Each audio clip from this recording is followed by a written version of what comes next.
family worth the £132 million they received this year in taxpayer cash. 0207 862 2222 is the number. The figure has tripled in real terms since the introduction of the sovereign grant in 2012, according to new analysis by the House of Commons Library, who were pretty independent. They don't go stirring things up. The annual grant is based on a percentage of profits from the Crown estate, which is property and land that's owned by the King, but makes money for the Treasury. This percentage was temporarily increased to pay for a decade-long renovation of Buckingham Palace. It's now lower than it was to begin with, the figure, but due to soaring Crown estate profits, the Royals still got a £45 million boost this year. Royal aides say they expect the grant to come down. They also insist the monarchy does represent good value for money. Charlie, I'll start with you here. Do you think we should just suck it up? Absolutely. They are worth every penny. I mean, how many people come into the country to go and visit Buckingham Palace, to go and see the royal parks, that take part in the events that the royal family hold, whether it's the Jubilee celebrations, whether it's the coronation? The royal family brought in about according to these figures, £7.6 billion.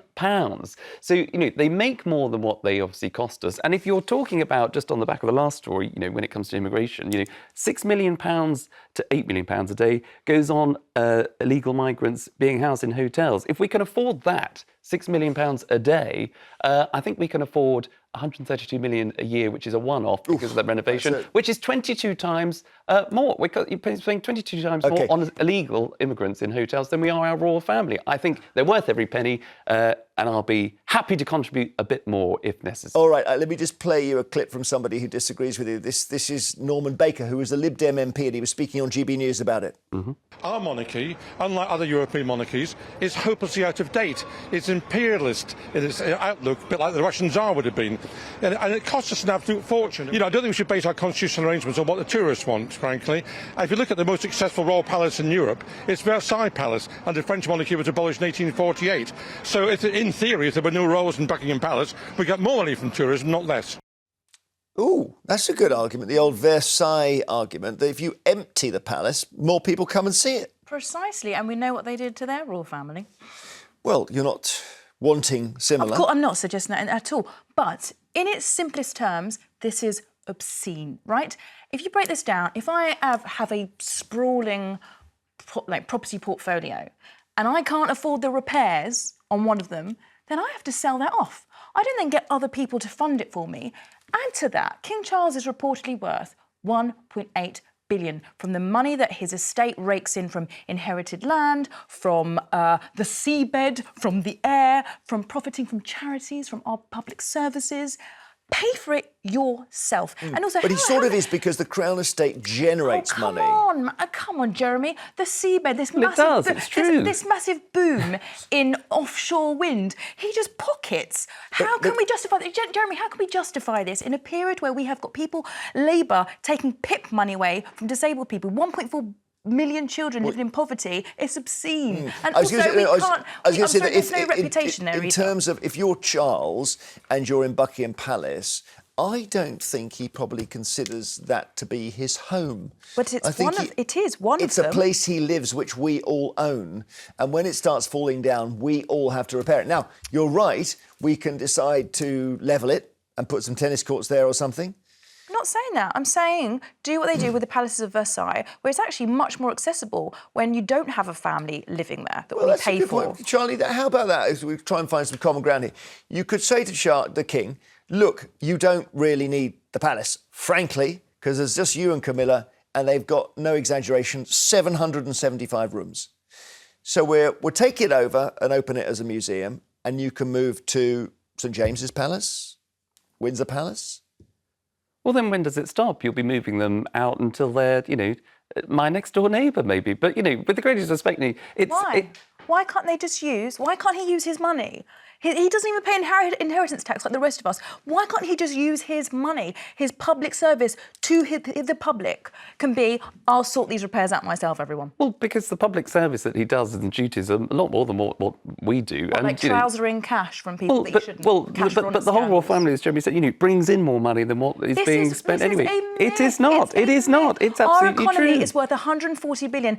The royal-related travel is a fraction of that. And as we've just spoken about, places where they do not have a royal family, they just have royal buildings, actually generate more. Which over time are completely devalued because nobody's lived there. And by the way, you can, well, of course it is, because they're not living there, but you can go to Buckingham Palace, you can pay to go in, you can visit it, you can look around, it opens up in the summer, so people do go in to pay to visit the palace. I know, because I've done it. Explain, Charlie, why he can't use his however many millions, billions, why can't he use that himself? Queen did a lot for Windsor Castle. I think but you see, the thing is, I don't think you accept that any of that money is Charles's anyway. So I think saying why can't he use his own money, I think your argument really is that he's only rich by virtue of his birth, and that's basically all public money, his $2 billion that he's got. So when we say the Queen paid through her own money for Windsor Castle after the fire, actually you probably say, well, it's not really her money.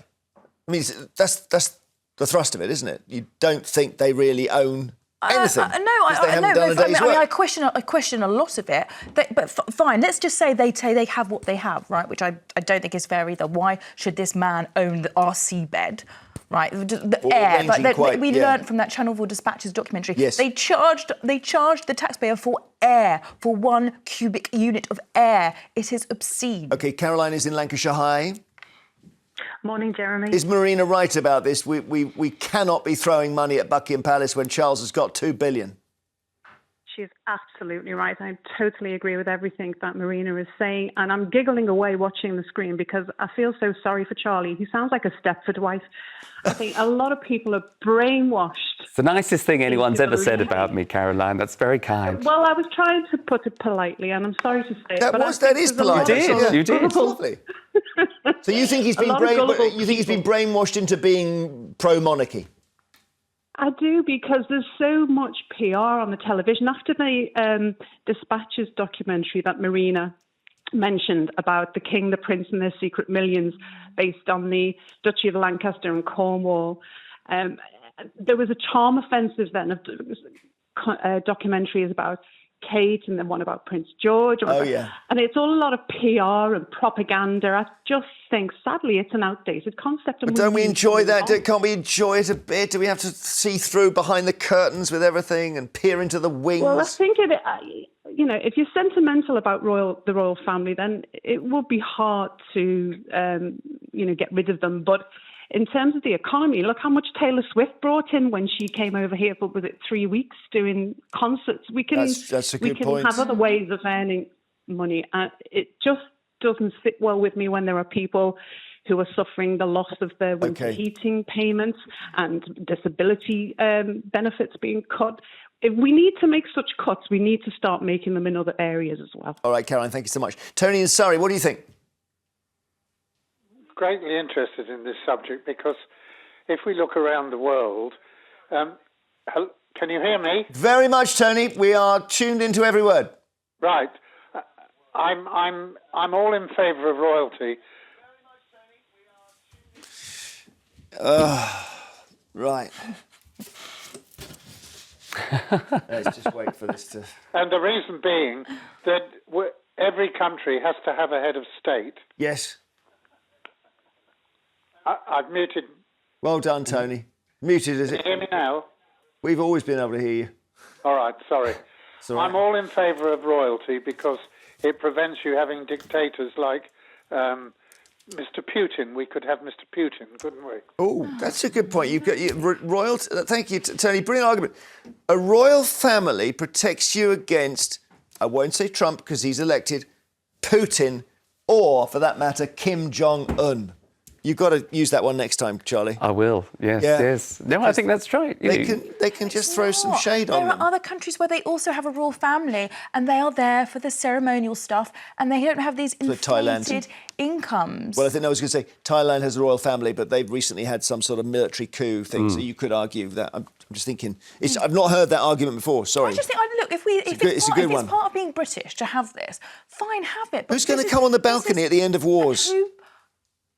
Seriously. Where's the focus? We've just been talking about VE Day. Where's the focus? What about on the people that helped win the war? Exactly. Not some person who want the royal family. Not some person who just was born into wealth and gets his teeth brushed. I'm quietly confident I'm in the majority. I think you might. I don't know, because the callers so far have been this way and that. Well, Tam in Manchester. Hi, Tam. Hi, good morning, Jeremy. I just got one of Marina's stares for saying... on the panel again. Oh, the only one that comes on and speaks any sense. And Charlie, stick to GB News, mate. Oh, we love having Charlie here. Stop it. Stop being rude to Charlie. 132 million, you're having a laugh. Marina said it all, but if anyone gets into trouble, DWP can look at their bank books, see what they've got in their bank accounts. Let's have a wee look at what Charlie and Co. have got in their bank books. And why do we need their money? Yeah, but why do we need Tam to do this raking over other parts? Do you become richer if somebody else rich gets poorer? How does it work? It's buff line, isn't it? Buff They're line? lucky to do it. The Queen spent 12 million on our taxpayers' money to get Andy off the charge. Come on, it's got to stop somewhere. Let them spend their own money. Okay, and it's like when Andrew gets mentioned in an argument, the whole thing collapses like a deck of cards. That's the trouble. So yeah, we can't rescue that one. Thank you, Tam. No one's allowed to be rude to Charlie in this. This section has caused it. It's absolutely fine because. Look, I think the majority of people you see on your television screens, not just the people that go out and celebrate things like VE Day or the coronations, but you saw that anti-monarchy protest yesterday in Trafalgar Square that Norman Baker was at, and it was a handful. I think I could have counted the number of people there on my 3 fingers. Because same number of viewers of GB News then. Because. Well, including Tam. Tam and 2 others, yeah. And Tam and 2 others. Hi, Mum and Dad. OK, all right. Well, we've just given them a load of publicity there. Lynn in Worcestershire, hi.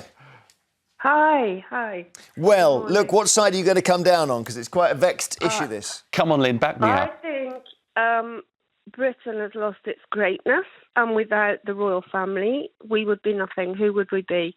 We'd have no respect from anybody. Certainly won't get it from the Prime Minister. Absolutely love the royal family. OK. And I think Catherine and William. Who's your favourite royal? Diana? I love Diana, but William and Catherine are fabulous. And where are you on the Harry issue? On the fence. On the fence? That's unusual. OK. I'm not on the fence, but I wouldn't say it on TV. No. All right. So you've got your doubts, but they're not public ones. Well, there we are, Marina. And it's a little bit like a religion. It's. Do you know what? Fine, have your religion, but don't make the rest of us pay for it.